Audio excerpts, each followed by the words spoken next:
Now, as this is being videotaped, there are very few people that know what the significance of these flyers are. You can tell me now. But by the time this gets onto a DVD, not only will people have found out what these are, but my showing you this could even be used as some sort of a clever segue into the footage of that event. Previously on Survivor.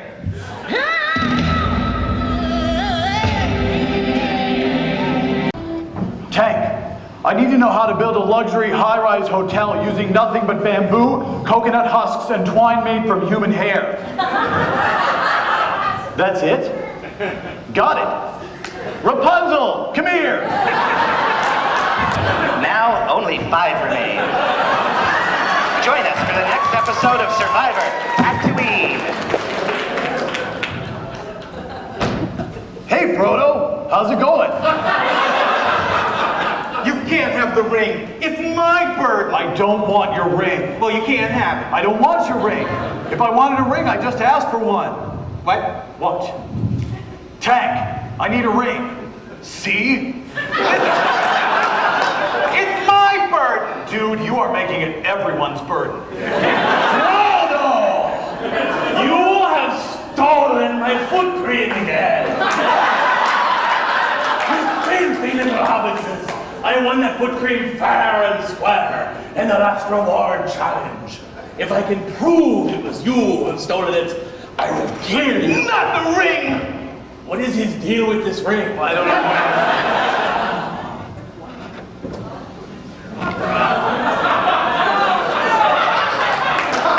Are the castaways assembled for council?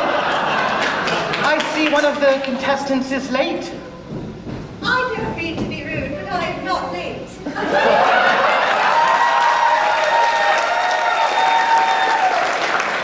I am never late. You are early. Early? Early? Miss Poppins, I am never early.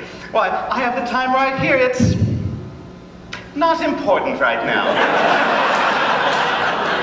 Let's move on to the challenge. Hey everyone, sorry I'm late. Who are you? I'm the doctor.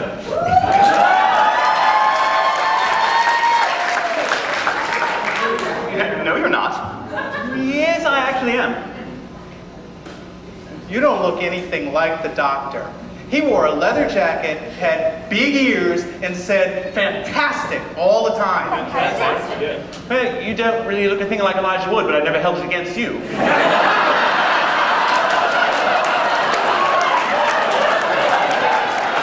Even if you are the doctor, we voted you off last week. Oh, yes, said that. See, I've regenerated since then. Okay, see, the me that I was last week is not the same me that I am now. The me that I am now is not the same as I was last week. The one that voted off last week is not the me that I am now. It's all perfectly legal, Dungeon Master. Well, it would appear he's absolutely correct. Welcome back, Doctor.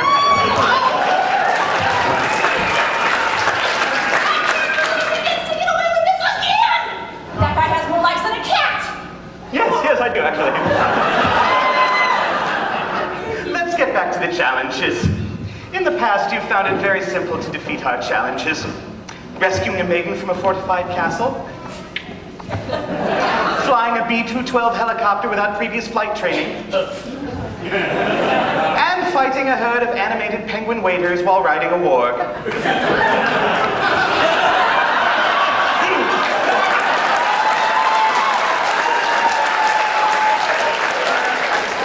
The flag will be kept in a lead-lined adamantium vault, located 2,000 feet below the floor of the desert. and it will be guarded by 20 Nazgul. But there are only 9. Not according to the encounter table.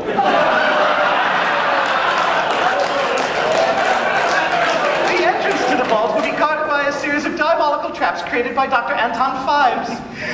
The entire complex will be surrounded by a moat filled with sharks with laser beams on their heads. Oh, I'm sorry, the sharks have been replaced by ill-tempered halibut.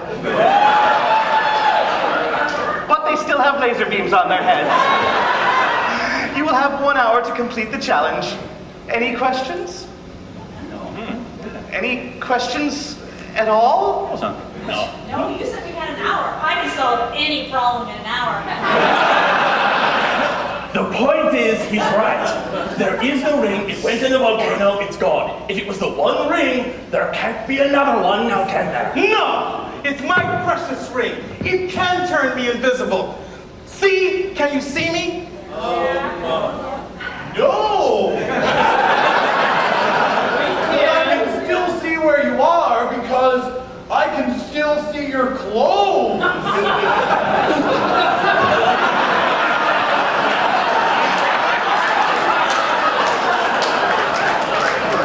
It's not supposed to work like that. Well, I can still see your clothes. Maybe if you took them off, people would be able to see you. Yes, then you could attack like the wind in all your unarmed, naked hobbit glory. Well, leave him alone, guys. Oh, no. Let them continue. I want to see this.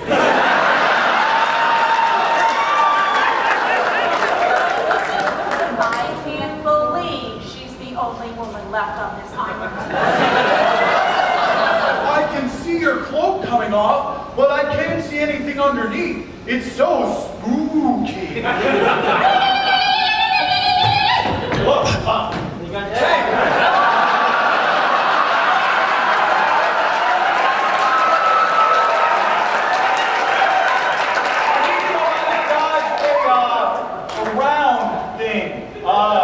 I think it's sharp on the edges.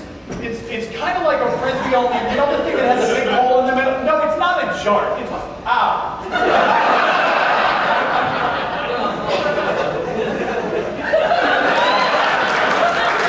Yes!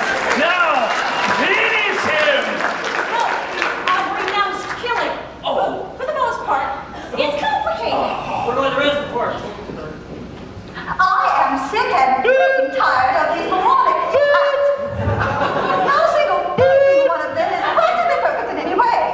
If they would turn off these cameras for 5 minutes, I would grind them all into a mulch and feed them to the birds.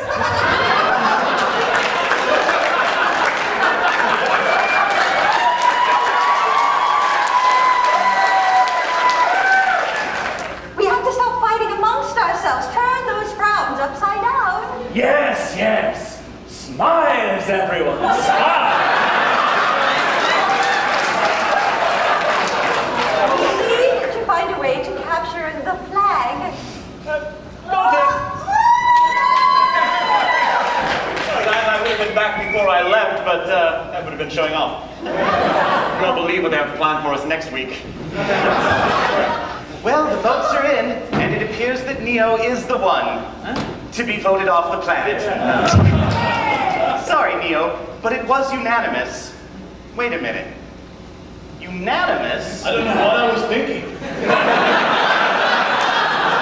Well, I'm sorry you won't be here next week, Neo. Oh, that's all right. I wasn't really voted off the planet. What do you mean? There is no planet.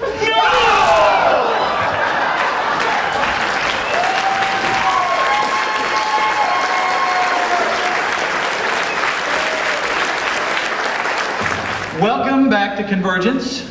We're so glad to see you here. We are going to celebrate our 9th convention. 9 conventions.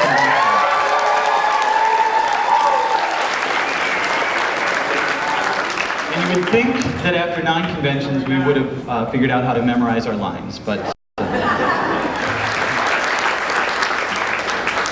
We'd like to present 2 Lifetime Achievement Awards this year, and These are gentlemen who deserve to be recognized and one of whose names you'll undoubtedly remember. Perhaps the other one you won't, but you should.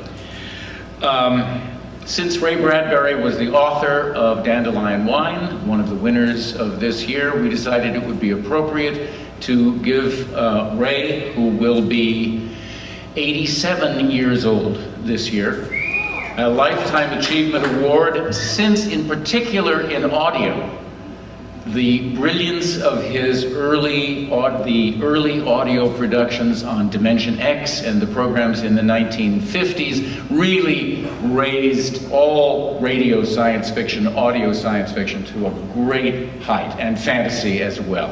A grandmaster, Ray Bradbury.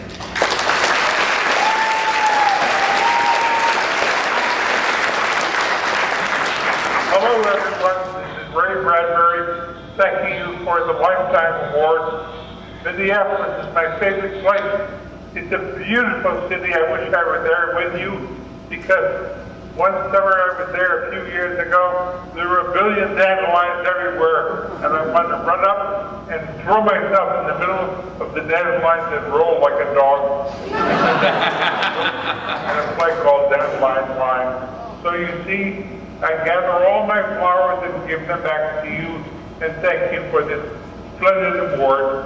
And I love you, and I wish I could be with you. I embrace you totally with my heart and soul. Thank you. Goodbye. Yeah.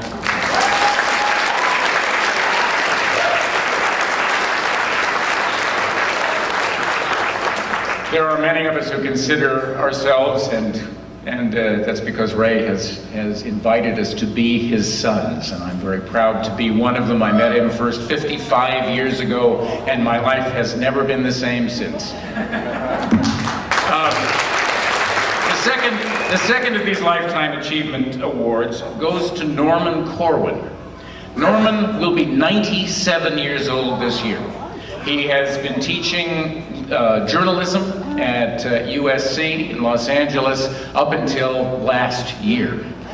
He's an extraordinary gentleman whose radio programs began in 1941, and I think that Norman can be credited virtually with inventing the fantasy form for radio in those 1940 years, in 13 by Corwin, his first series on CBS. This is Norman Corwin speaking from Los Angeles, and I'd like to greet all of you who have met to honor the art of science fiction. And I'm delighted to hear that I was preceded by Ray Bradbury, an old friend, who certainly has given honor and distinction to science fiction. I did not practice it myself as such, but I strayed now and then happily into the vineyards to the outskirts of science fiction with programs like The Undecided Molecule, which is one of the favorites of Ray and of myself. And I want to thank those who conferred this honor upon me. I think David Osman is principally responsible, and I want to greet him and his friends and all of you who are gathered under the aegis of science fiction. It's a great institution, and I'm delighted to have hung my hat there even briefly. Thank you very much.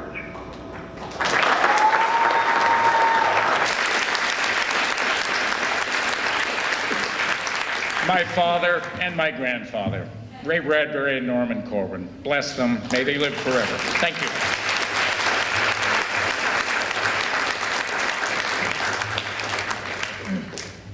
I was just doing some math backstage, and it seems to me that if Emily lives to be as old as Norman, she will produce 5,348 films. In years past, we here at CONvergence have had something that we've called a pass-around game, where we've had an object that would be passed around the convention, and you would get the object, and you would get a button or something that indicated you'd had the object, and then you would pass it on, and we would try and see how many people we could get that pass around game through. And we didn't do one that last year, and so this year we decided that we really wanted to do one. So we are doing a pass around game again this year. In fact, it's already started. In fact, some people in this room are playing already. And that's all I'm going to tell you. And we have 2 more days of this convention to come, so stop thinking ahead to CONvergence 2008, and remember, CONvergence 2007 is in the house. Good night, everybody. Ladies and gentlemen, as always, 16 contestants enter, 1 contestant leaves, 2 stamp out all life on Earth as we know it, or bend it to its will, depending on the monster that wins. It doesn't really matter. Our panel of distinguished experts couldn't make it.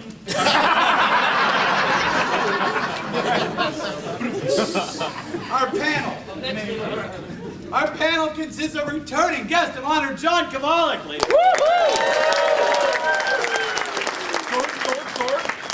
He's qualified to sit this panel because he has drawn many of the monsters we'll be discussing. Badly. With 3 fingers. Yes. Christopher Jones.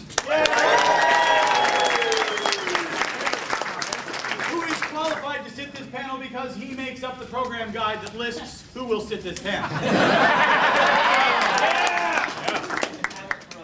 Tim Uren. Who is qualified to sit this panel because he's funnier than most of the rest of us. Brian Key. Oh, wait, you're not. You don't have a name? I don't think I do. You don't have a name? Would you like to Would be? you like to be Brian King? You can be Brian King. Calvin Hadley. Who is qualified to sit this panel because he sat all the other SmackDown panels.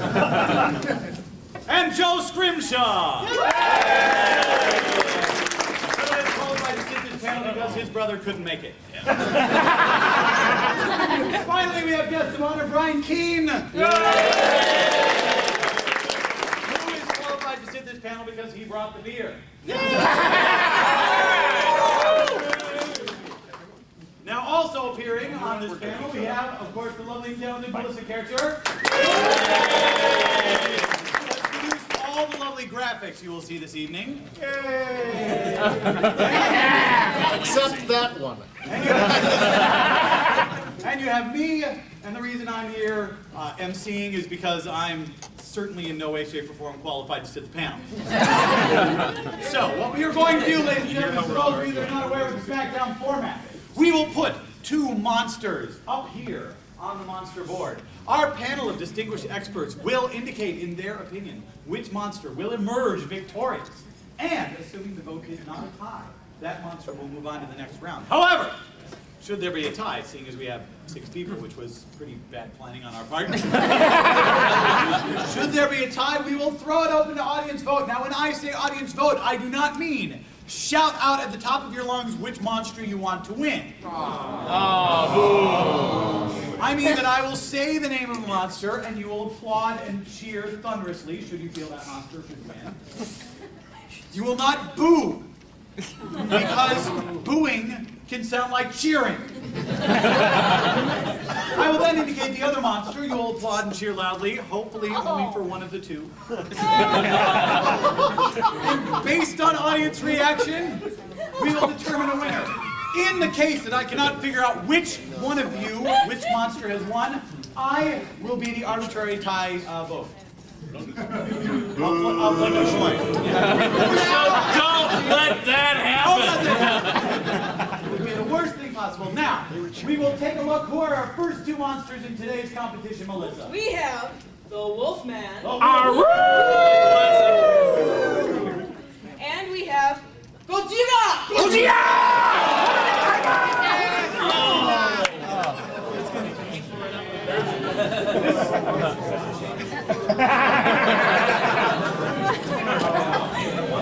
I'd have to say, based on scale, this seems like a much closer battle than I thought. I think what we need to do, we need to throw this one right over to John Cavalli. John, who wins? Oh, the Gojira or the Wolfman? Wolfman. Wolfman, much better choice of music. Hey, Boris Karloff rules. Well, we don't know that Boris Karloff was not in the suit. I'm just saying. Christopher Jones, we have one vote for the Wolfman. I'm also going to have to go with the Wolfman on this. My rationale being that the Wolfman could infect Godzilla. Wolfzilla! Turning him into a giant lizard lycanthrope. Wow. While technically not a Wolfman, I think you would have to argue that in such a battle the Wolfman would have won. So I would have to say the Wolfman would defeat Godzilla. All right, the Wolfman defeats Godzilla. We are 2-0 for the Wolfman. Tim. Well, I think if you just had the Wolfman and just had Gojira, it would be just, head to head, even. Couldn't give it away. Head to head. Well, sure. But the Wolfman, he's going to call for his friends, and who's going to show up? Godzilla's got a whole island of monsters. Covering his back. Those monsters hate him. It depends on the movie. May God help you if it's Godzilla's revenge. So I will say Godzilla. Godzilla, we have a vote 2-1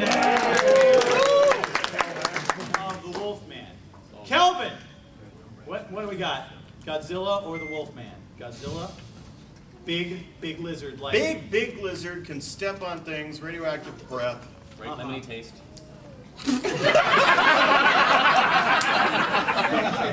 Okay. Step on things, radioactive breath. Not a lot of silver. Godzilla's not terribly silver. There might be trace elements in his body. Given the lack of silver, I'm going to go with the Wolfman. We are about to lose all credibility.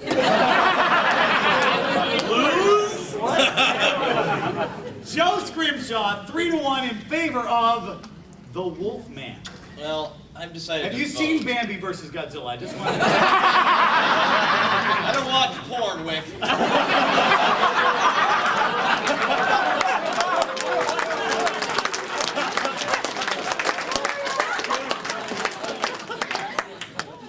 Now, I think the most sexually attractive monster on the planet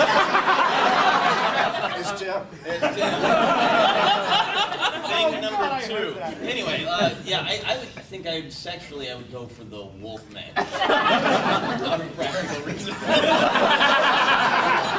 Do we need to re-explain the concept of this battle? This is vodka.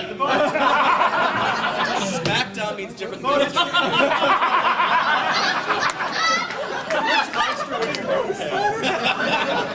The vote is currently 4-1. Your vote, of course, at this point is largely ceremonial.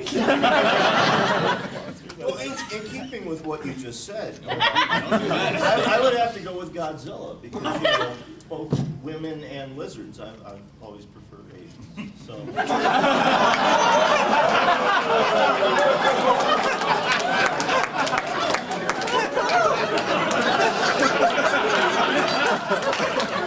Oh, it's gonna be one of those. I'm so glad the kid came. So the vote is 4-2 in favor of the Wolfman.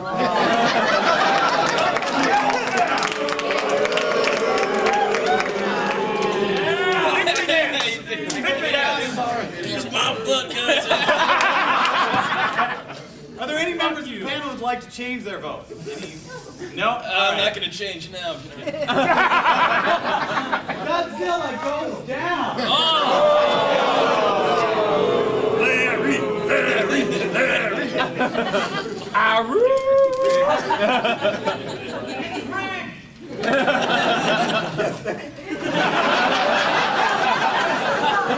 You're as honest as any Nevada State boxing coach. have to defend our panel of experts. They are experts. And the point is that they would know. Really. Which is more sexually They would know that Godzilla would lose because he's not as attractive as a wolf.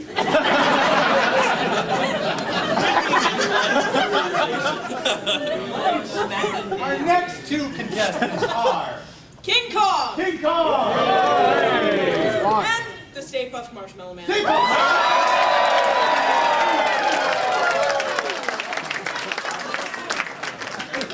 Classic Kong! It's important to note that both of these creatures wreaked havoc on New York. So they're brothers of a sort. Brothers of a sort. All right. Brian Keene, what do you think? Who wins, King Kong or the Stay Puft Marshmallow Man? Stay Puft, hands down. Yeah. Tastes great, is less filling. All right, well, there you go. Can't really argue with that. Joe Scrimshaw, which of these two monsters is more sexually attractive? That doesn't matter in this instance. What matters, not in a sexual way, is that King Kong would just eat the Stay Puft Marshmallow. Not in a sexual way, it would just be over. In that fight, King Kong would put on a couple of pounds. And he'd be hungry for s'more. Tomorrow night!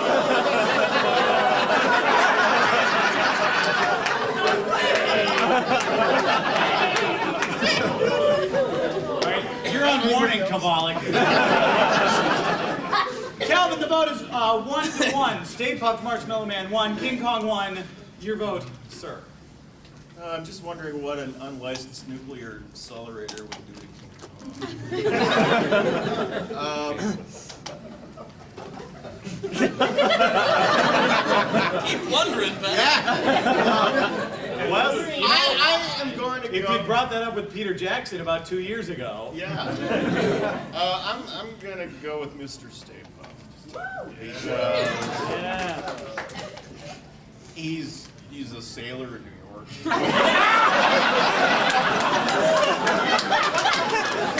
By that logic, Frank Sinatra could be King Kong. He probably could. And if Frank Sinatra was a werewolf,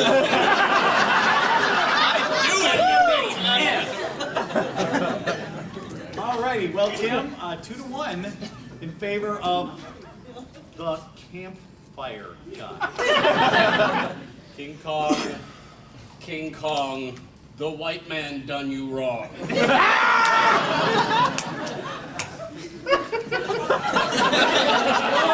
Waiting to see where you're going with this one.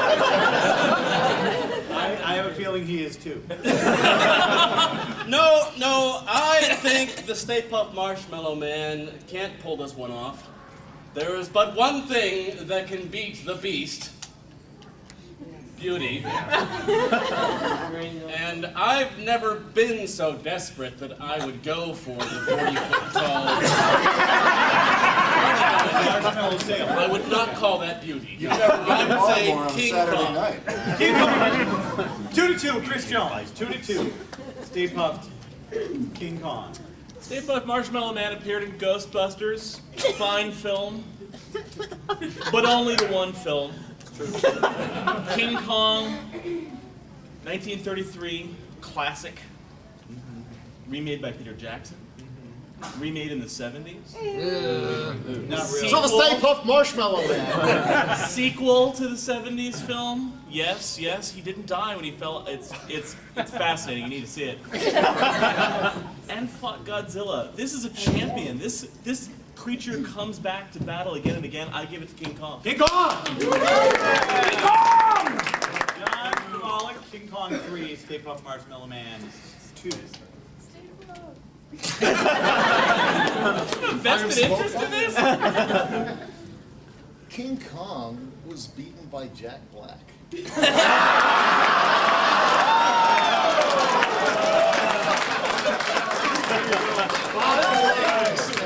Stay Puft Marshmallow Man could be beaten by a stick and a campfire.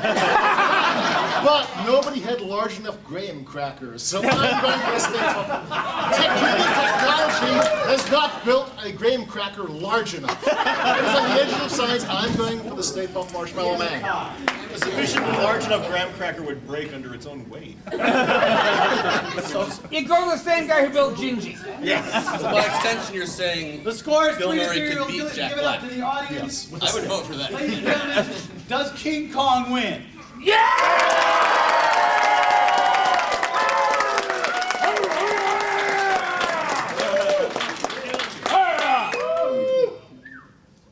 Does the character that could be defeated by a camp of Boy Scouts win? I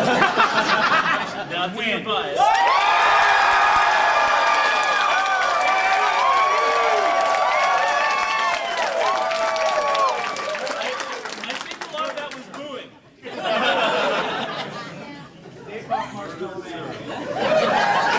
I think they were cheering for Boy Scouts. I'm starting The to one thing that could never hurt me, Mr. Stay Puft. Oh, glider strip. I'm starting to figure out how it is that Audrey 2 won last year.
This first night's adventure, Friday night's adventure at CONvergence, by saying that we are warm-blooded, red-blooded, flag-waving American girls, and we love democracy, and we love Greece, and we love voting. But that is not the theme. And it's not really fun. So being tonight, chased liberals, not fun. Tonight is all about Mother Russia. So we're gonna kick it up Red School style. It working? Да, очень. Да. Да. You see, they speak Russian, which makes this less fun for us. Can we get a little spin for communist Russia? Maybe? There we go.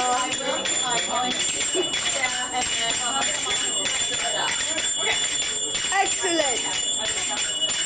Mother Russia is satisfied. Thank you. Mother Russia is Mother Russia satisfied. I haven't even visited. That's why she is practicing. Yes. So how are you doing? I'm doing well. Are you filming me? I should have a sparkly bra. Maybe later? Maybe later. Yes, maybe. Do you want to tell us a little bit about the party? Well, I'm here. I brought my gypsy caravan of girls to dance, to entertain, to sell a couple off. I traded one at the market for brandy and wine. Very nice. MGM Liquor Warehouse, very nice people, yes. Now, last year I sold them all, and I lost 2 goats to the Klingons. But I'm here to even the score. If I sell a couple of girls, possibly so thank you for hosting us, CONvergence. Later. We come to dystopia. This is our country. You tell us all about your party. This is the Communist Apple Store. I'm Steve. In communism, we have Apple? Yes. Well, see, this is a future where the communists win the Cold War and hire Apple's PR firm. Do all their That's fabulous, darling. Hi. Why do you like communism? Oh, welcome to the iParty. We have insanely great snacks and tattoos. Good reason. Politics 5 years ahead of our competitors. Everyone's equal and everyone's great. Alien sex shop? Okay. Oh, this is fabulous. Fabulous, darling. Tell us about your party. Well, it's an alien sex shop. There's bondage. We have aliens because of leather vests. We have drinks. We have candy. And lots of other crap.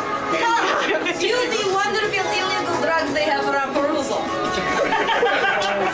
Is aphrodisiac. In Russia, we call water. As you can see, my head makes me a few inches even taller than these very important lines. We continue on. There's a very good chance you even have the right number of Dalek bumps, and that terrifies me. I don't. It's supposed to be 54. I only have 40. But it is at least rows of 4. Yes, it is rows of 4. I didn't have enough though. And they're about, they're proportional. Yeah. Just, if you want. I definitely don't have the correct number of bumps though. If you want to put on 50 pounds, then we could probably make it work. Welcome to Rome. Feel free to sign our gas book and hassle Rudy. What is the theme of this party room?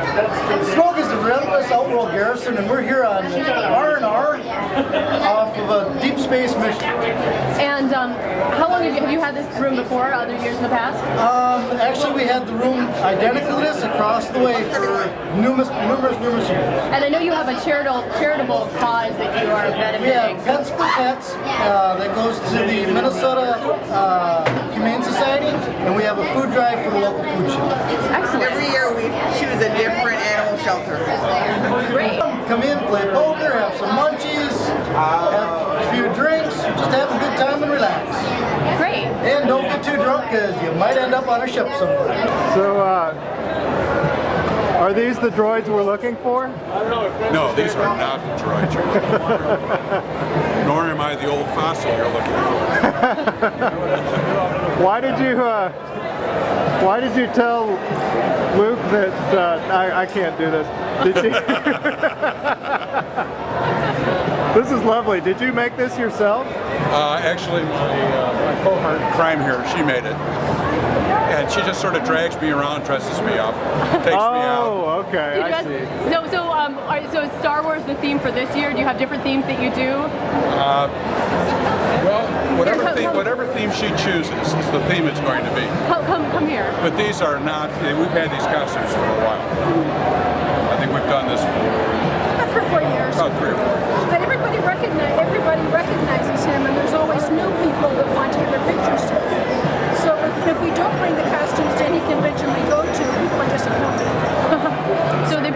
expect you, like they've seen you years before and they want to see you in this again? Yes. Typically we don't wear them until tonight, and so we'll get requests. Right. Are you going to be a Jedi tonight? No, tomorrow night maybe. So are you actually a big fan of Star Wars? Oh yes, love Star Wars. We went to Celebration 3 in Indianapolis in costume, and the people from the Star Wars magazine actually took this picture. Wow. So, yeah. So it's been great fun. So what's the most gratifying part of having that response that people have to seeing someone who resembles the character so much? Do people act like they know you sometimes? Actually, the most gratifying response is that I'm still alive and Alec isn't.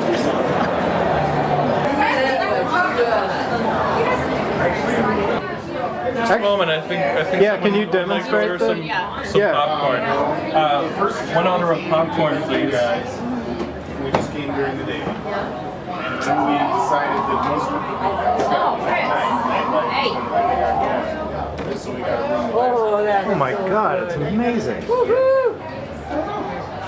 Just a moment. Just a moment. Oh.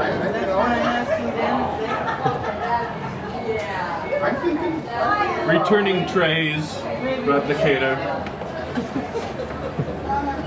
That's one of the new self-cleaning replicators. Yes. Yeah. It's one of the green.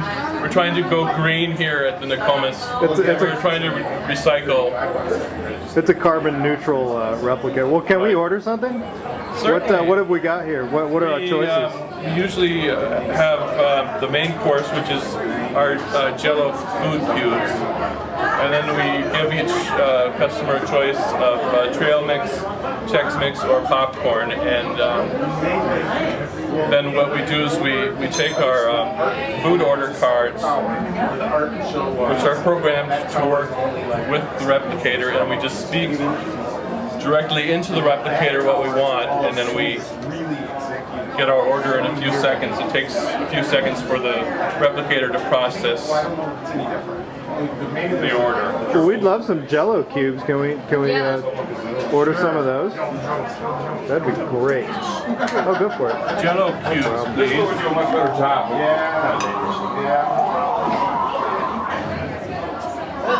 go. Wow, double order. Wow. Your replicator works with a ray gun? That's so cool. Awesome. Sorry, I'm in front of your... Thank you. Sometimes the replicator is very generous. Yum. Oh, hey, little Horda. That's a really good Horda. It's the silicon-based life form. Hi, Horda. He won't bite you, but he will burn the hell out of you. Ow. Oh my goodness. Oh, now you got his attention. Uh-oh. Rude. Uh-oh. He's gonna attack. Frack is rude. Oh, I'm sorry. Yeah. Oh man, too bad we already got our monster thing signed up. I know, I'm totally back on this. Excuse me, I'm being paid. Go ahead. The TV Bar TV Room, and it's based on a video podcast you can see right over here. And this is a very popular podcast. If you haven't seen it, you should. This is Dr. Tiki. This is the ambassador. He is pure evil. He's only in one episode. Then we have Lala and Johnny Johnny. Johnny Johnny is the bartender. And Lala, 1 ounce of orange vodka. just the cute girl that's perpetually drunk. Proof rum. And there's always a problem to be solved. And Dr. TV solves the problem by prescribing Add a cherry for garnish. a forbidden cocktail. Really good league. As we all know, everyone can do better. Look at the back wall that they have on set. Okay, these guys are not messing around with the decor. We're doing the This place looks like my basement. Yeah. Your room, your party room, it's very elaborate.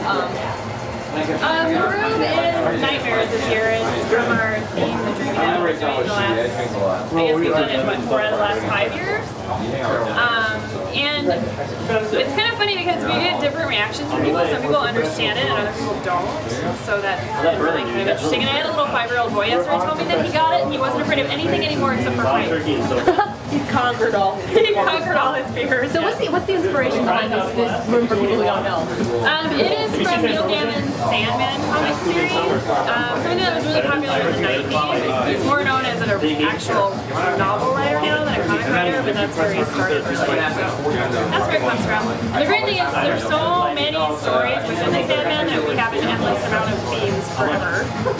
So what is it about criminally insane cows that spoke to you? Well, we had to have a place to put all the cows with mad cow disease, and we decided it was the cow asylum, and who better than a crazy cow would want to have a rockin' party? And we're from Wisconsin, so...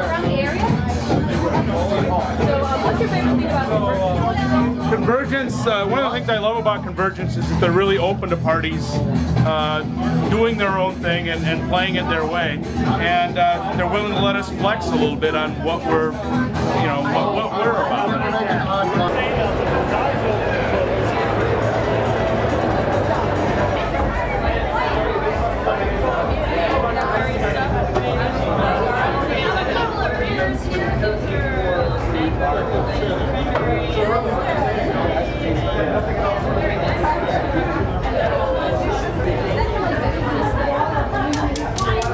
Nope, they're not edible.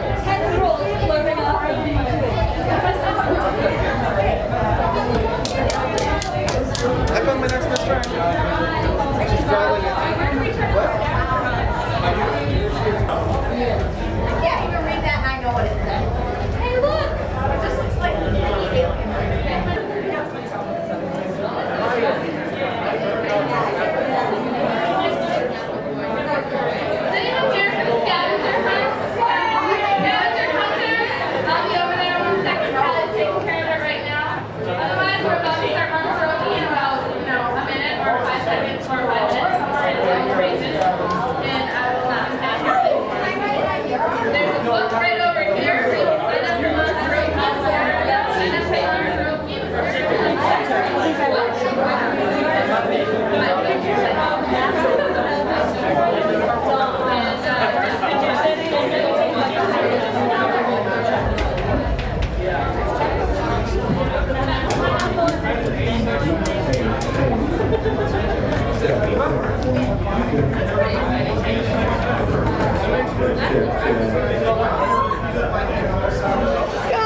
Keep going.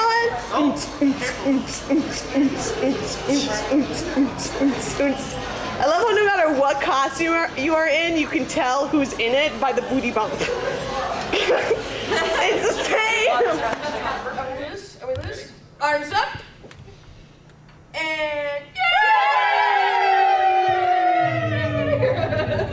thank you everybody for. So tell me about your booth that you've made. My booth, it's my portable fortune-telling booth, and I give intense insight and fortune into people's lives.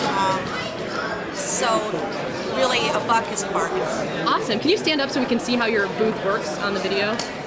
Wow. That's really impressive. Turn around. So have people been liking their fortunes so far?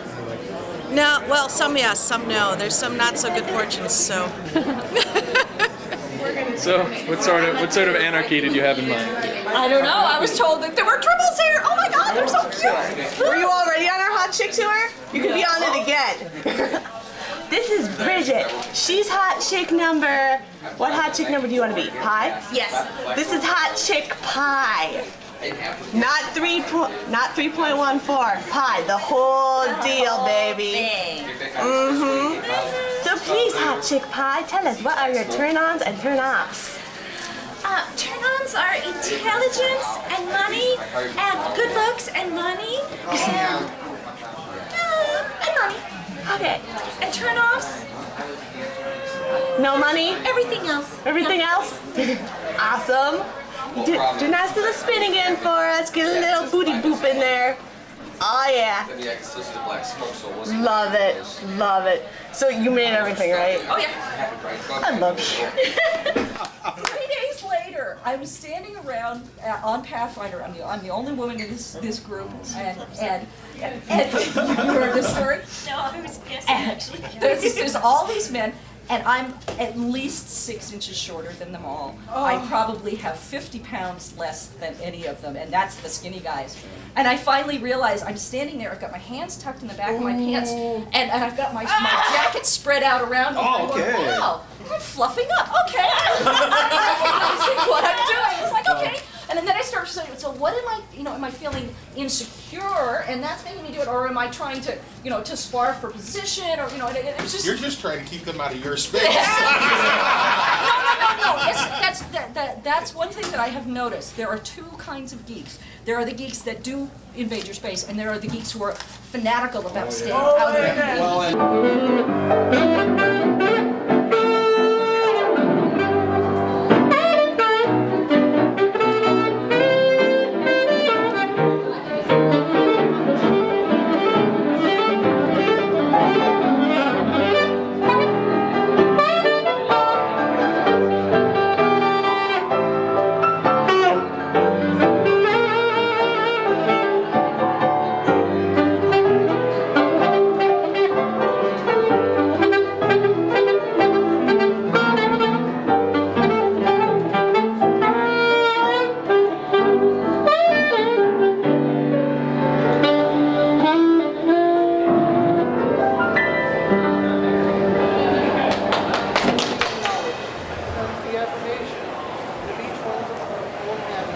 So hi, what are your names? I'm Alyssa. I'm Andrew. And you guys got married here at CONvergence? Yes. And why did you decide to get married here? We met here 5 years ago. And we've been going for the past 5 years. It's a major part of our lives. I had it off work. That's a good. Now, do you have any relatives that that thought this was a strange place to get married? Most of my family, even the ones that did come, it seemed like your grandparents kind of took it in stride, though. Yeah, and my mom's actually here. As a registered guest. Yes. So is this kind of your wedding and your honeymoon all rolled into one? Sort of. We're having a ceremony for family out of town, like out of state, in August. But yeah, this is the big one. Cute. Our wedding was slightly Zelda themed also. We had Zelda music. Oh really? Yep, and our rings. Is that your favorite game? Yeah. Hi there. Hello. How is your convention going? Excellent as always. So what are the highlights so far for you? Loving dysfunctional. Oh boy, the highlights are Yeah, there are those in the board who will not. You made that this morning? Pretty much, yes. Please tell us about it. Slights. It's composed of hot glue, leather, and a bra, basically. A lot of hot glue. Ingenious. I salute you. Awesome. I get saluted. So what did we do yesterday? We got here, and then we waited till the parties opened. Yeah. Well, it happens every so often. Parties. Basically, call for Free food everywhere. What was your favorite party? I gotta do it, so that's my job. Okay. The Dreaming Pop-Up Bookstore. Yeah. Also the TARDIS Tea Party. Yes. That was pretty quality. They had expensive cheeses. And the Firefly sing-along. The Serenity sing-along. That was probably the highlight of last evening. Tonight we look forward to the Buffy the Musical sing-along. Excellent. I will have to try and check that out. Oh, you should. I mean, sing-along's always good. Yeah. Always good. Buffy sing-along is always a good time. There's harmony. There's not good harmony. There is harmony, yes. To make sure you had enough. I'm gonna go get sauce. Thank you, ladies. I don't know about. Oh my god. Domo-kun. Domo-kun! Oh my god! Fabulous. Wait. I gotta ask. It's Judy. Okay. You really kill a kitten every time someone masturbates, right? I knew it! Thought it was an urban legend. I knew it! Okay. Let's go. Remember, kids, every time you frack a Cylon, that thing kills a kid.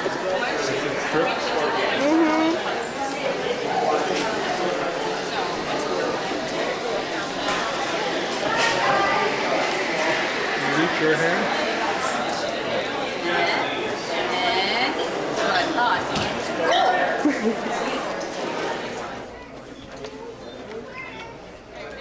what the frack that's supposed to be. I don't know. There's like a pod thing. Where are they? Any Galactica stuff? What is this? No Galactica stuff, I'm afraid. Well, they're commies, so that's okay. Communists? Yeah, see, knows the flag.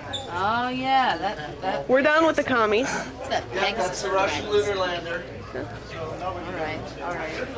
That was the lunar lander that the Russians had planned back to compete with Apollo. And that didn't turn out? No, Don't be surprised. Their booster blew up 3 times. Well, that's boom, boom, boom. Shoddy work. Hey, Starbuck, you don't know anything about stuff blowing up, do you? No, not at all. Well, don't they use kerosene? Well, so did we. Start them young, huh? That's right. You gotta watch. Oh, I'm sorry. Here's my badge. Here's my badge. You see that? Okay, don't hassle me. No hassles. Ladies and gentlemen, I present to you the chairman.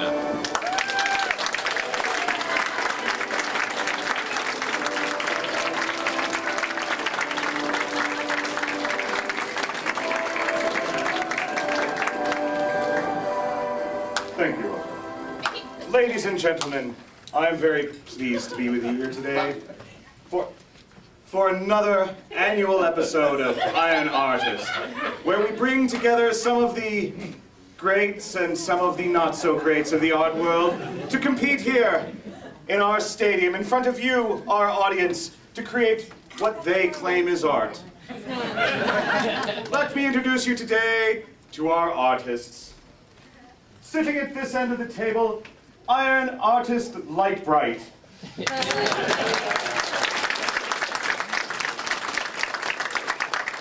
With one of the rare 3-dimensional light brights that they're now making.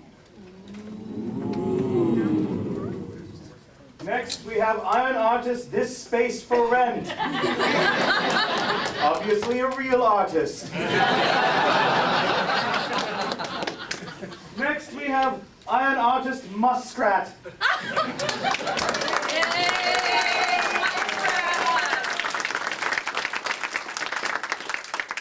And this guy. Iron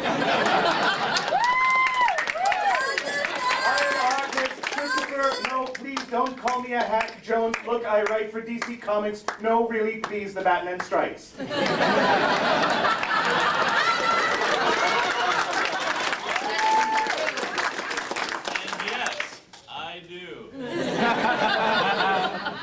Pity him.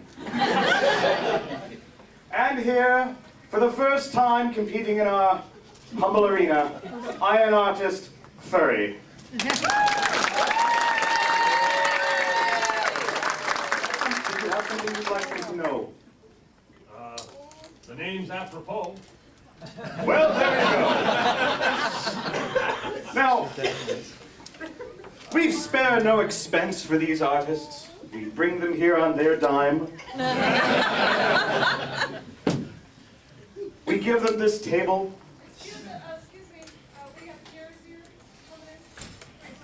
We give the audience chairs.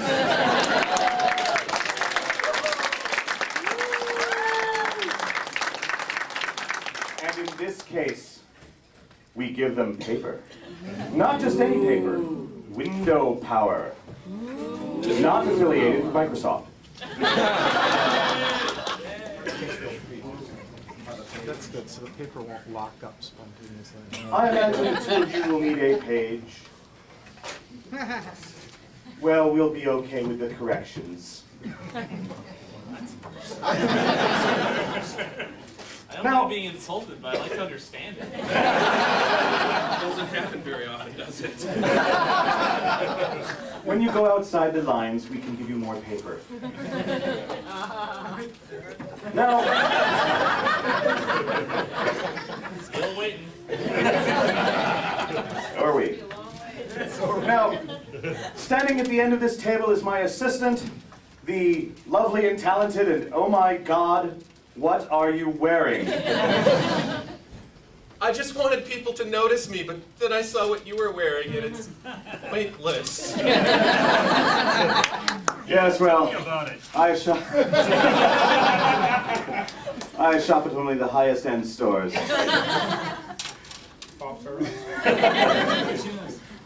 My assistant, Ota. Now,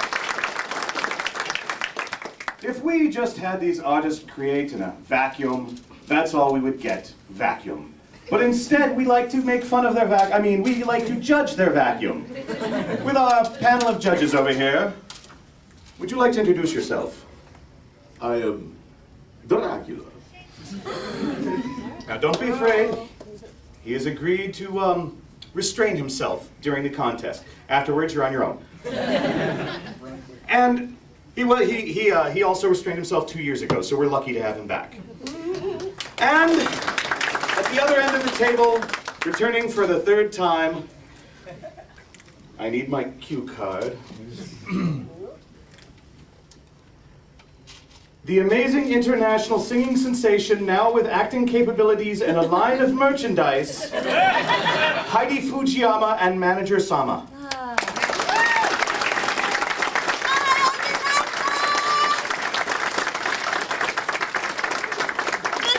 Today we have super happy fun time, ne? Hi? Moichido. One more time, please. Hi. God help us all. And now I would like to unveil and invite our secret ingredient to step to the front of the room to present our artists with this year's challenge. Ladies and gentlemen, secret ingredient and guest of honor, Brian Keane.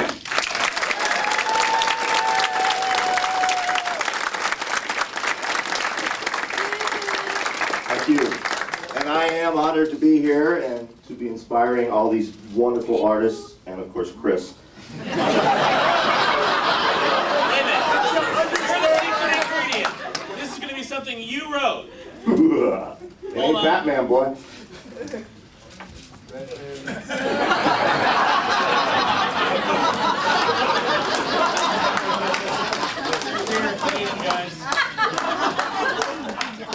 It's like you know me.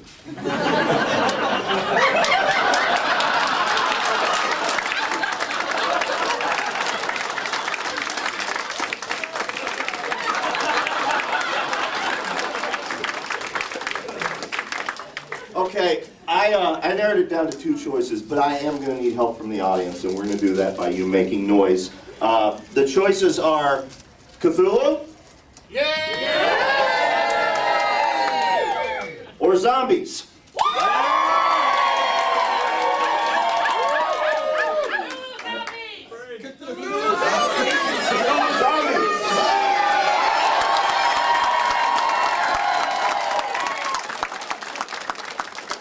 Okay, then we shall have to creatively edit on it.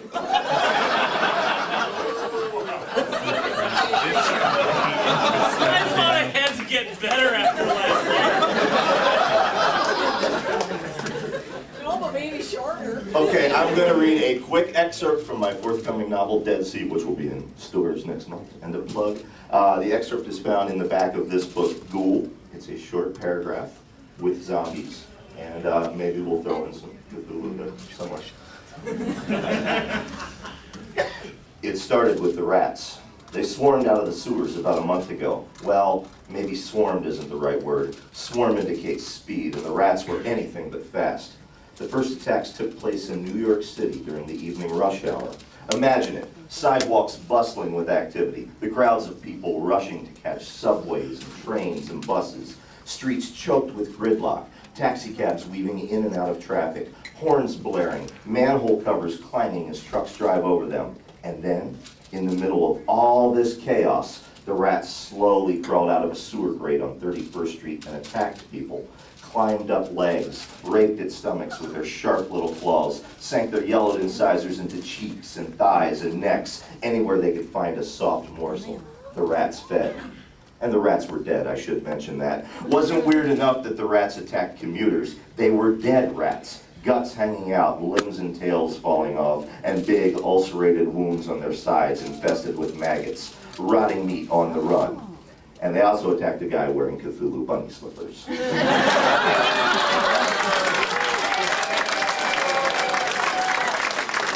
I do have one last ingredient to add. I wrote a book about a horny satyr running amok in suburban America, and a fan gave me this morning. It's an anatomically correct horse, which I guess is sort of like a satyr. So I'm going to let the artist see it, and if you can add this to your drawing in some way, you get bonus points.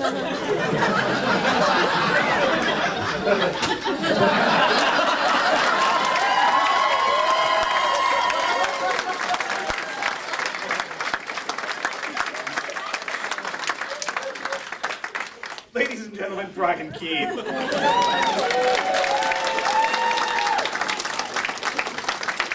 Giving us all yet another reason to visit New York. Now here we see artists feverishly beginning. So we're having fun time. Or in the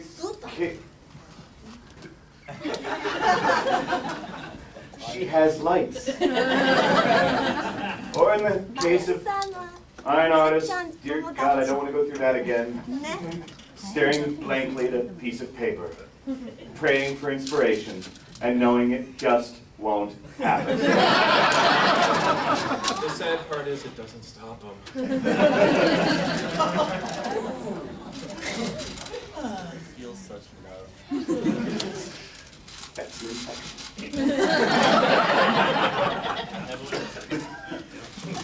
So, since it's your first year here with us, Oh yeah. have you found CONvergence to be enjoyable so far? Yeah, I've been enjoying myself so far. What have Because you... there's nothing else to enjoy. I see. What have you found less than enjoyable? Well, let's see. This. And, well, they brought me over here in a bag. And right now, I've got a sweaty hand stuffed inside my head. At least you have something inside your head. Some of the other artists don't have that advantage. Well, we're not fooling anybody, so... All right, well, thank you, Iron Artist Fuzzy. Furry. Furry? Furry J. Ackermonster. Furry J. Ackermonster. Well, appropriately named, and I can tell from the giggles in the crowd there's at least 3 people who know who you are.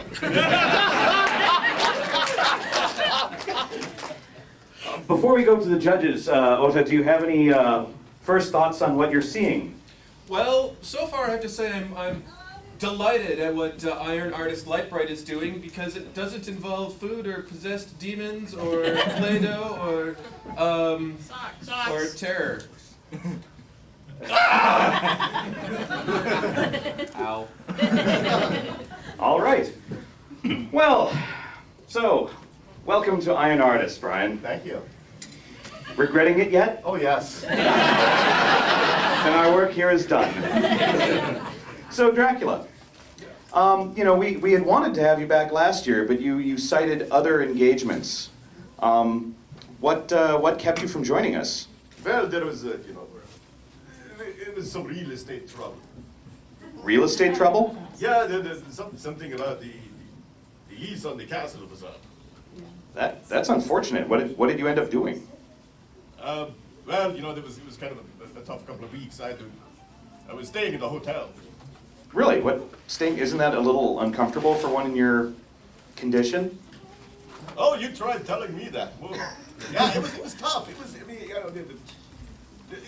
the atrium, these hotels, there is so much sunlight. Well, at least they have room service. They have the room service, yes, but they don't necessarily service my room the way I want it serviced. What was the problem? Well, they kept bringing me cooked stuff. Well, not that I'm encouraging this, mind you, but I mean, they did have a room service delivery person who came to your room. I mean, isn't that sort of room service?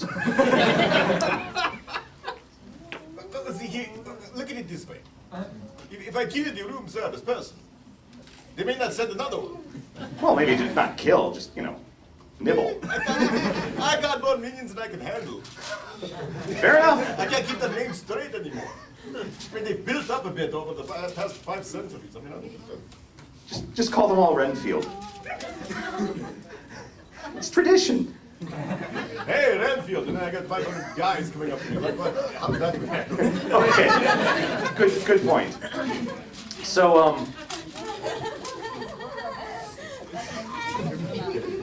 we're not boring you, are we? We're not. No. We have so much business now. We are very doing well. So, you see, Haitan's going to be an actress in a major international motion picture. Really? I am listening to the script on tape. Can you tell me anything about this movie? Well, yes, actually, I was just listening to the audiobook version, and it's very strange.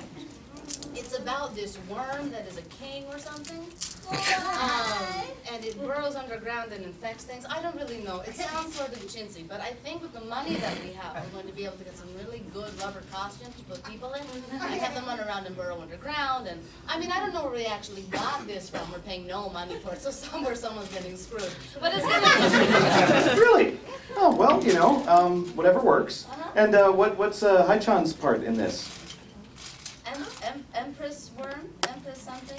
I think she might be a demon slayer. That hasn't been worked out yet. All I know is there's going to be a series of musical numbers interspersed. A lot of pyrotechnics. A lot of pirates. Okay, that works. I mean, I like a nice, bright show. So yeah, I'll see that movie. Good. Excellent. Brian, so what books have you been working on lately? I haven't been working on anything lately because I've been here stuck between Dracula and the Super Happy Fun Time. We're not even charging. Yesterday the New York Times said I was the next Stephen King. Today I'm here. Tell me my life ain't working out. 3 years ago, I was exactly where you are now. And I aspire to be like you one day. Yes. Hi.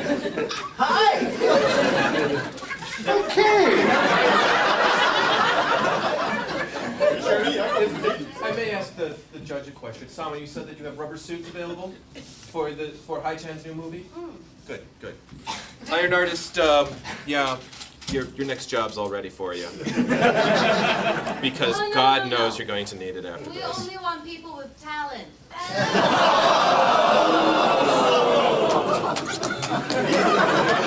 Can you feel that victory prize slipping away? I came into this with certainly realistically low expectations. Well, you won't be disappointed. Never am. However, the furry one might make a cameo. Yeah. Hey, I'm up for that. Have you acted before? Yeah, but only kind of like this. Rawr! That's only before my first cup of coffee. Well, that's really not acting.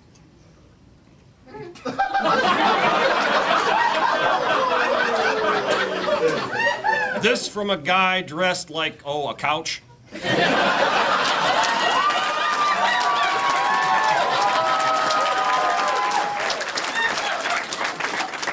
But a very rare and hideously expensive couch. Half right. You got a point.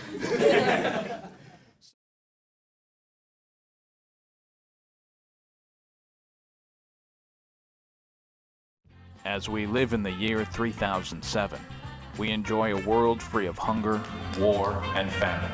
The world's population lives together in harmony, regardless of race, religion, sexual preference, cyber enhancement level, or even Kirk versus Picard preference. For many, the only disease that can be remembered in history was the plague that caused everyone to look like Perrin, which was thankfully cured by 2537. As recently as the 21st century, our ancestors knew a reality that included disease, famine, and even the oppression of geeks as a supposedly inferior social class. How did such barbaric times evolve into the utopia we enjoy today?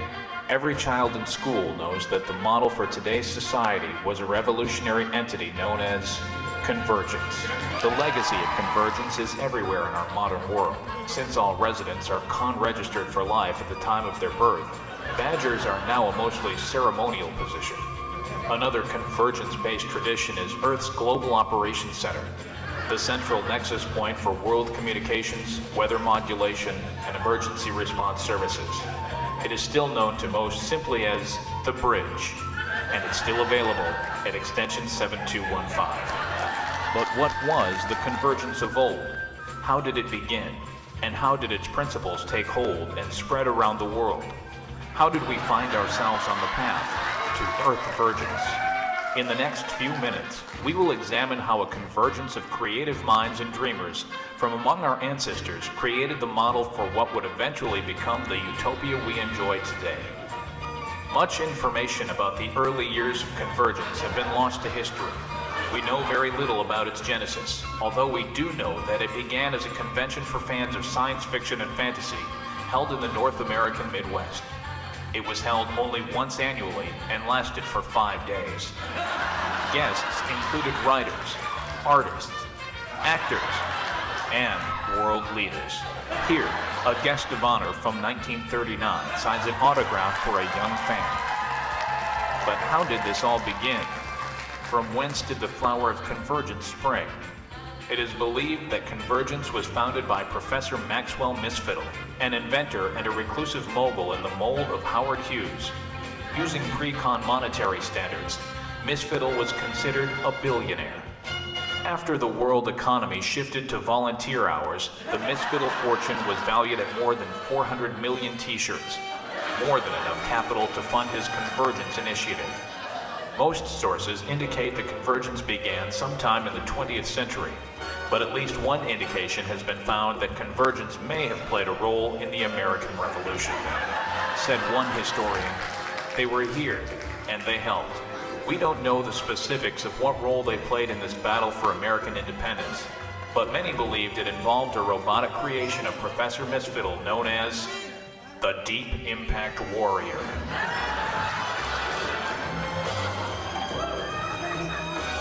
Historians who support the theory of a CONvergence role in the American Revolution point to this as a possible explanation for why the convention was held on or near July 4th weekend, to commemorate its role in American independence. CONvergence next finds mention in history during the time known as the War Between the Cons. Even less is known of this era, although it is believed that this conflict was resolved with the help of a Lincoln. This is not to be confused with the Civil War, which we know was fought along ideological lines by forces led by Captain America and Iron Man. We know slightly more about CONvergence as the convention entered the 21st century. During this time, the convention was held in St. Paul, Minnesota, where it stayed for many years and were thought by many to be the best years of the era of the convention.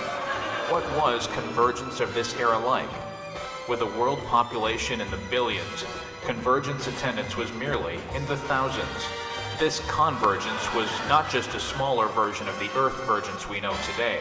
There were a multitude of differences. For example, Connie's Space Lounge was not even located in space. In fact, there was a time when all of CONvergence was housed in a single building. Hard to believe. This was not to last, of course, as the convention grew rapidly as its way of doing things gained popularity. Soon, CONvergence would take on a structure that would be familiar as the foundation of our world today. It was during this time of expansion that the Starbucks chain went out of business due to the free beverages available at COF2E2. This simple change freed up 73% of North America's available land for other development. The entire west coast of the United States was transformed to produce content for the Cinema Rex multiplex, where each Cinema Rex viewer would be provided with their own luxury apartment, from which they could look through panoramic windows to see their favorite movies projected on the surface of the moon. Not to be outdone, an entire landmass in the North Pacific Ocean was dedicated to providing programming for Theater Nippon. Room parties, including Disneyland, Vice City, and France. All the familiar elements of CONvergence were in place. Main stage, dealer's room, art show, masquerade, and the science room. It was during this time that the Mark Time Awards began, as time traveler Samuel L. Clemens would visit each year of the convention, bestowing awards on things he considered to be neat. Music always played a vital role in CONvergence, a trend that began in the final year of the 20th century, when the convention played host to the young prince of Minnesota's royal family, who together with his band set the tone for years to come. Ready, 2, 3, 4.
I got to be Animal.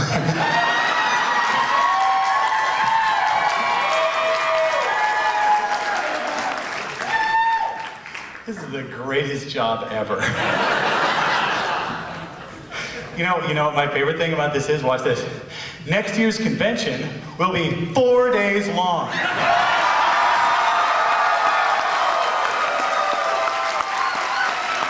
We'd like to let everyone know if anybody saw that awesome storm that we had about an hour and a half ago. The word is that there is more severe weather on the way. So what that says to me is that really the best place for you to be tonight would probably be right here. CONvergence is really something special. I mean, I've been to conventions all over the world, and some of the great conventions, the Lucca Games Festival in Tuscany, which has got some of the best restaurants in the world, Robicon in Norway, which has got totally gorgeous Finnish gamers, who, I'm not making this up, all get together for a communal naked sauna afterwards. And trust me, it gives a whole new meaning to the phrase "thacko." And you've got WarpCon in Cork, Ireland, that has, well, an enormous amount of Guinness. But you know, CONvergence really is up there with all of those. It's a fantastic convention, and I was here 4 years ago, I think, 5 years ago, as a guest of honor, and I was pretty much a newbie at the whole CONvergence experience. So this year, I really wanted to get the whole CONvergence experience, to know exactly what the experts did at CONvergence, to be a CONvergence pro. So I was at a cabana party at 4 o'clock in the morning Saturday.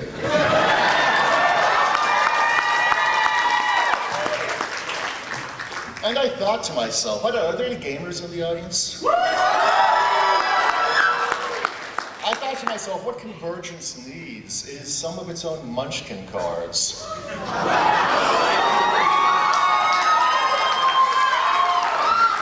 So I came up with a couple. One of the cards, get Bernie Wrightson to sign a book of his that you worshipped for 30 years, go up a level. Drink weird green stuff someone hands you at a Star Trek cabana party.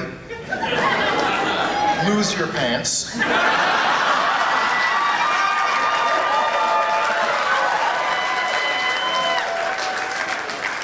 Discover that Emily Haggins, a 14-year-old, has made a seriously great movie while you yourself, when you were 14 years old, were playing D&D in your parents' basement.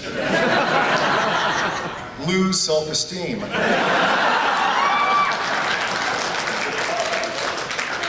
Get outbid on Gordon R. Dixon's typewriter at the silent auction by $1 lousy. Mr. Potter, I hate you wherever you are. Lose your lunch. Wandering monster, run into your Dr. Blink cohorts, Chris Jones and Melissa Kircher, who bug you for a new Dr. Blink script.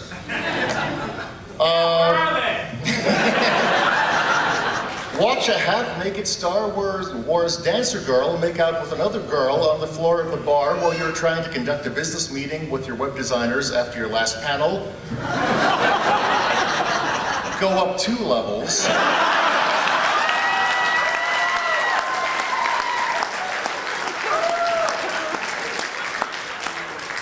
Come up with the perfect joke to end the Monster Mash SmackDown panel 15 minutes after the panel's ended. Lose the respect of your peers. And finally, turn CONvergence into a 4-day convention in honor of its 10th anniversary. Win the freaking game. And God bless Michael Shears. Now, I had 120 Munchkin cards to finish this weekend, which are due tomorrow at Steve Jackson Games, so I didn't actually have any time to draw these, which merely means I've got to come back next year and finish them off.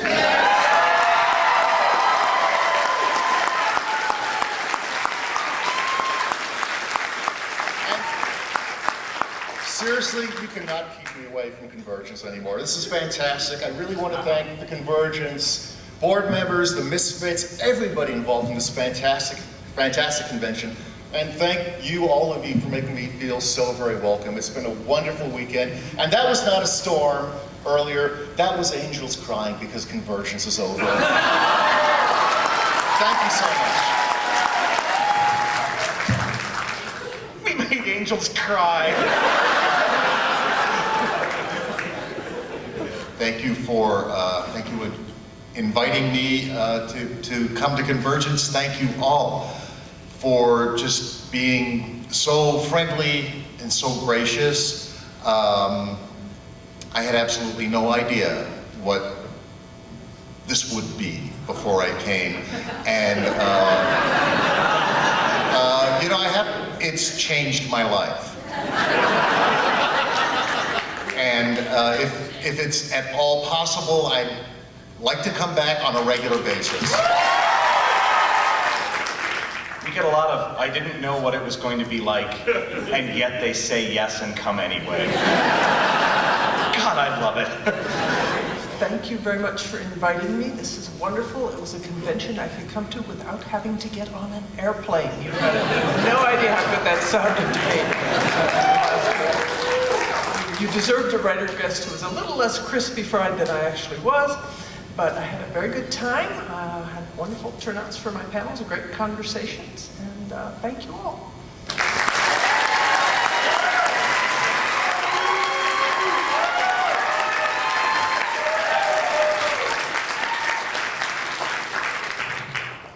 Sorry.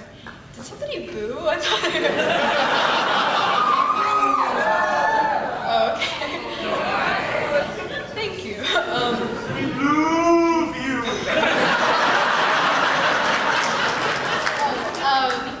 Thank you. This is the first con, is that what they're called? That I've been to, and I couldn't have asked for a better experience. This was just a total blast, and I hope you all enjoyed my movie. I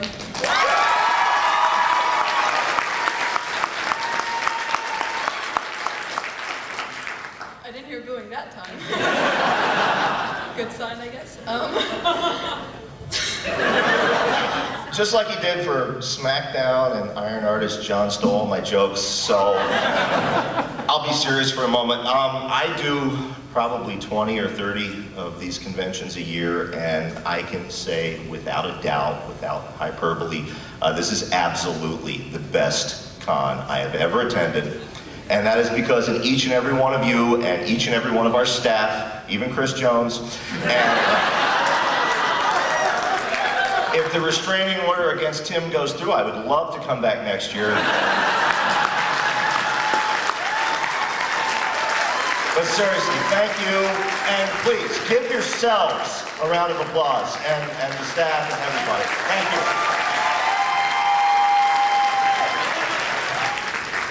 You know, the other great thing about this outfit is that it's really easy to do this.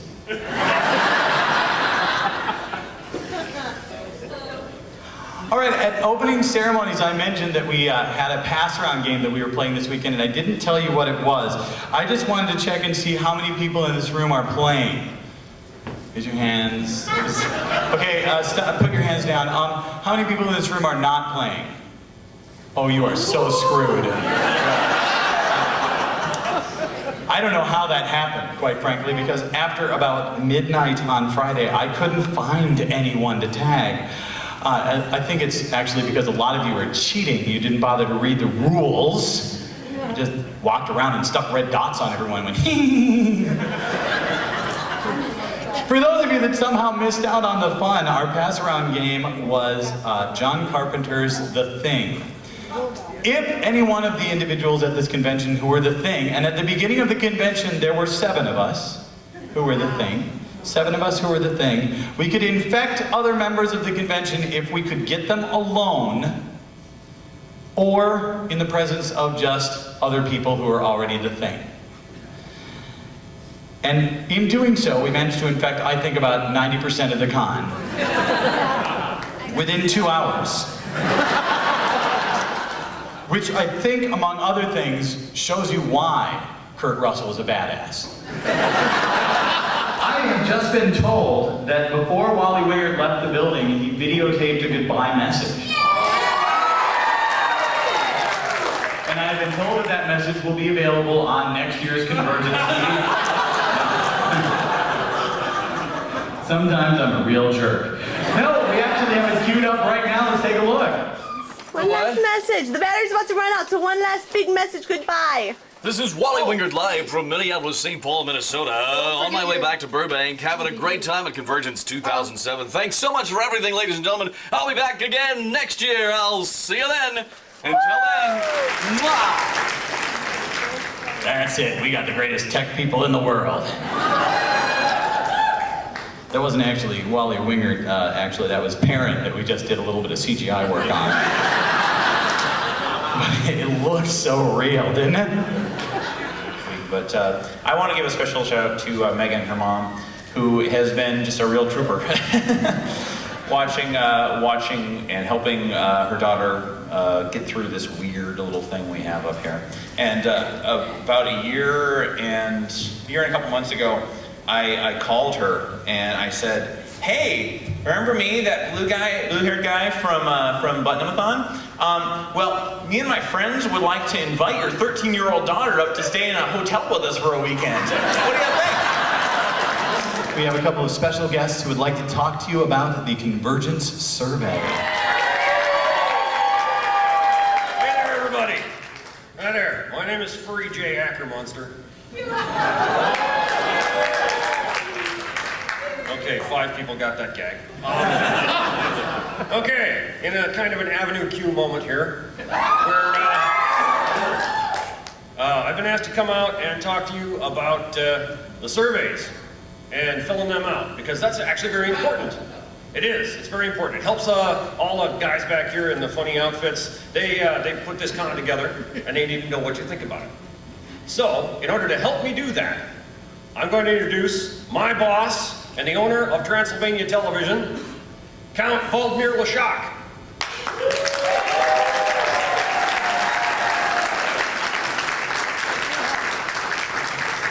Hello and welcome. I'm so glad so many of you came to the ritual death of Con 9.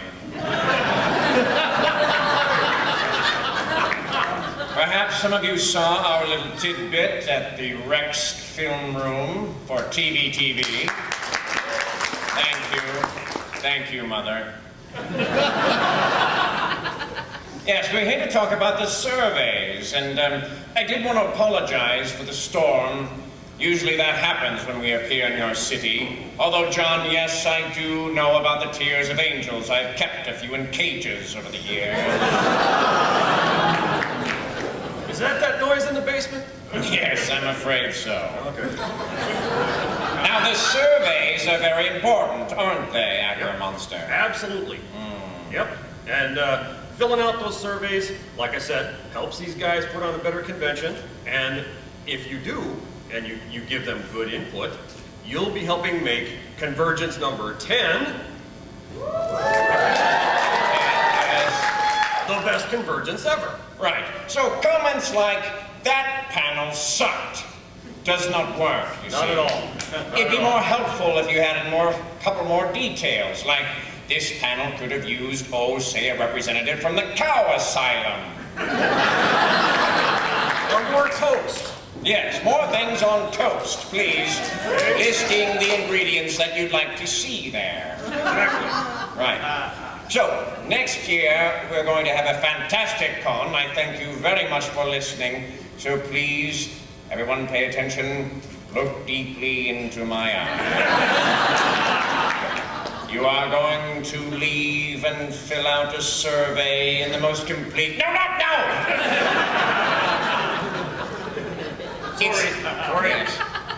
It's the simplest minds that are the most unstable. Rattle. So thank you once again. Please look for TV, and you are all under my spell. Good night. Take care. As I told you earlier, last year's registration was 2,505 people. We had 717 people register at the door last year. This year, we didn't have 717 people register at the door. We had over 800 people register at the door. Now, not to put too fine a point on it, but the reason we make pre-registrations cheaper is so you'll pre-register. So then we don't find out that 800 of you are going to register at the door, and apparently all of you need soy sauce because the 5 gallons of soy sauce that we bought for CONsuite last year wasn't enough to last us until midnight on Friday.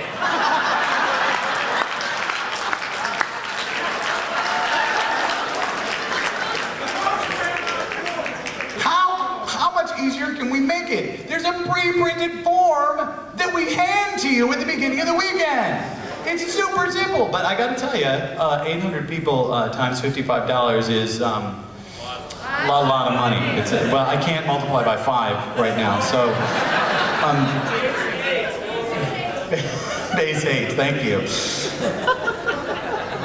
Our total number registered at this year's convention, last year, as you recall, was 2,505. Our total registration number this year, 2,711 people. Yeah.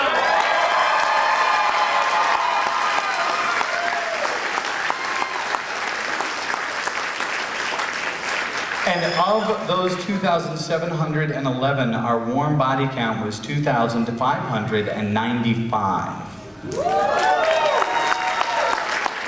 And most of you are still here. On behalf of myself and the entire group of CONvergence coordinators, and by the CONvergence coordinators, I of course mean Prince herself, Wendy Bowlesby, Floyd Jeremy Stomberg, Ishmael Who's Dr. T. Williams, Karen Zoot Klump. I need to point out that I'm totally married to Janice.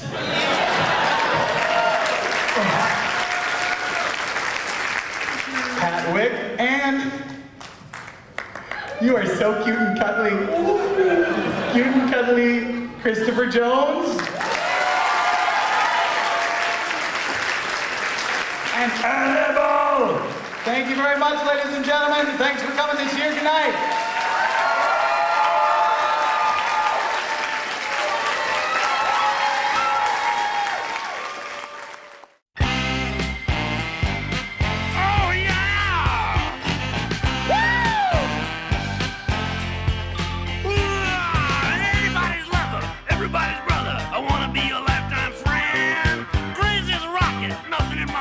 I keep it at the Rainbow's End. I never think of money, I think of milk and honey, grinning like a Cheshire cat. I focus on the pleasure, something I can treasure. Can you picture that?